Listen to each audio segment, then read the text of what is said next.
I was thinking of this one movie from the 90s recently. It stars Christopher Lambert, and he's brought to this isolated location where this group of trained killers is going to fight in a tournament, to the death, kind of like a Mortal Kombat tournament. I can't remember what the name of it is. Oh yeah, it's Mean Guns, starring Christopher Lambert and Ice-T. Hi, I'm Adam Caesar. I write horror books and talk about movies on the internet. Follow me if you want to see more like this. In the 80s and 90s and 2000s, there was kind of no one doing it like Albert Pyun.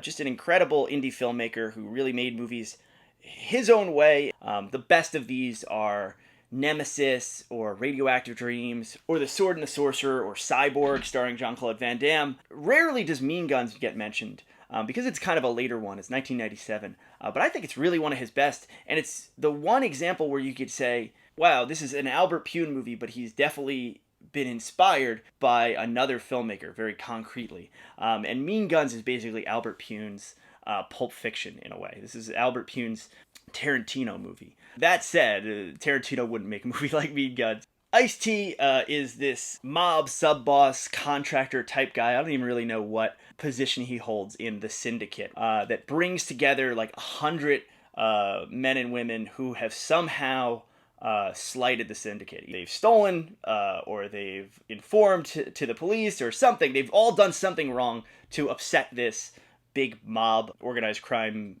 body.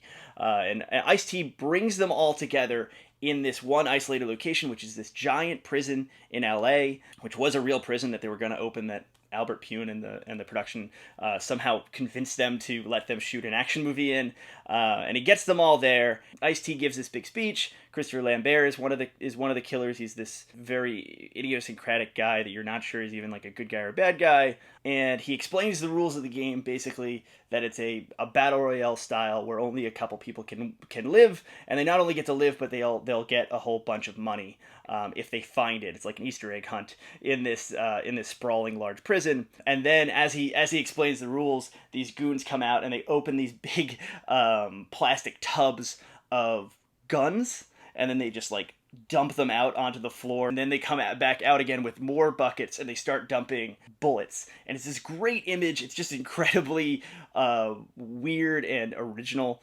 and then from there on you're just in this big, punching way above its budgetary weight class shootout with like 100 guys. It's awesome, but at the same time there is this very, very clear Tarantino influence where some of the characters are like, they've named themselves after Sam Shepard plays. Like there's like a Tooth of the Crime reference in here. They're talking about all this kind of different esoteric stuff that feels very, someone else, like Albert Pyun trying to do Tarantino dialogue. And it's very odd, but it really, really works. It's a really odd movie, but it's a really great movie. And if you haven't seen it, like I said, it might be in my like top 3 Pyun movies. And he's made a lot of movies, but it's very, very good. And this new MVD Rewind Collection edition of the movie, the transfer is okay, but the real highlight here is the special features, because MVD talks to all the producers that weren't Albert Pyun. Albert Pyun sadly passed away before they could put this disc out. They talked to his business partners who had created the production shingle called Filmworks, and they bring you basically through, Gary Schmoller and the rest of them bring you basically through not only the production of Mean Guns, but what it was like to make movies in this collective called Filmworks, and how they were basically all set up to make it so Albert Pyun could make movies that he wanted to make in the way that he wanted to make them independently. It's a very, very interesting look at how movies were made in the 90s, and it's just a good movie. So I really, really suggest Mean Guns.